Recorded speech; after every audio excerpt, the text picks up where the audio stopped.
2 দিন ধরে আমার ঘরে উৎসব চলছে। কি ভাবছেন পিঠা বানানোর উৎসব? শীত চলে এসেছে, সবাই তো পিঠা বানানোর উৎসবই করছে। আমিও কি তাই করছি? সবই বলবো আজকের এই ভিডিওতে। আসসালামু আলাইকুম। কেমন আছেন সবাই? আশা করি সকলেই ভালো আছেন। আলহামদুলিল্লাহ আমি অনেকটা ভালো আছি। এই তো সকালবেলা ঘুম থেকে উঠেই প্রথমেই যেটা কাজ নাস্তা বানানো।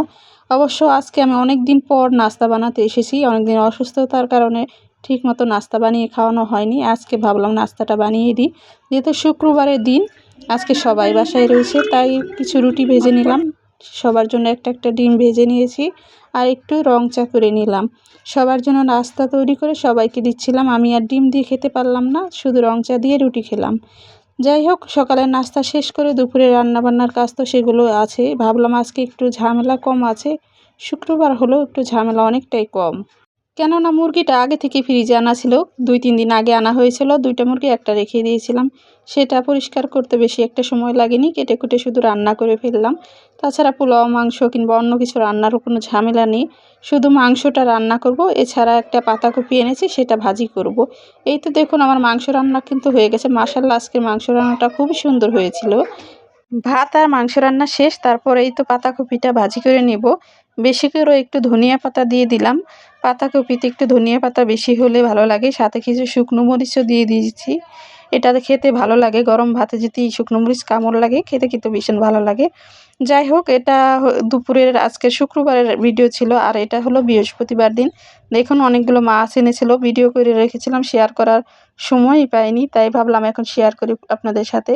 এখানে কিছু টাকি মাছ এনেছিল, পোয়া মাছ এনেছিল, চিংড়ি মাছ।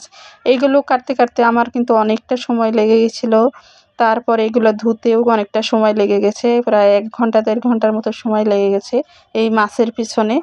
সব কিছু গুছগাছ করে সব কিছু করে এখন আমি ফ্রিজে রেখে দিব। এখন আমরা যে কয়জন মানুষ যে কয় পিস লাগে সেইভাবেই আমি ভাগ করে রেখে দিয়েছিলাম। এছাড়া এনেছিল এই দেখুন ছোট মাছ, তার নাকি অনেক ছোট মাছ খেতে ইচ্ছে করছিল। দেশি টমেটো দিয়ে ছোট মাছের চচ্চড়ি কিন্তু খেতে ভীষণ ভালো লাগে। শুক্রবার দিন আবার নিয়ে এসেছিল এই তো বড় একটা পাঙ্গাস মাছ। দেখুন, জানি না কতটা বড় দেখাচ্ছে, মাছটা কিন্তু অনেক বড়ই ছিল। এই তো আমার ঘরে মনে হয় মাছ উৎসবই চলছে। শীতের দিন তো পিঠা উৎসব চলে, আমার ঘরে চলে মাছ উৎসব। আর 2-3 দিন ধরে শুধু আমাকে মাছ কাটতেই হচ্ছে আর ধরতেই হচ্ছে। মাছ কাটাটা আমার কাছে একটু বিরক্ত লাগে। প্রতিদিন আসলে ভালোও লাগে না। আবার খেতে হলে তো করতেই হবে, সেজন্য কিছু করারও নেই।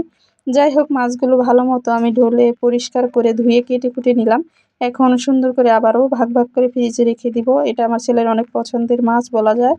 এই ছিল আজকের আমার ছোটখাটো একটু ভিডিও। আশা করি সকলের কাছে ভালো লেগেছে। ভালো লাগলে একটা শেয়ার দিবেন। আল্লাহ হাফেজ।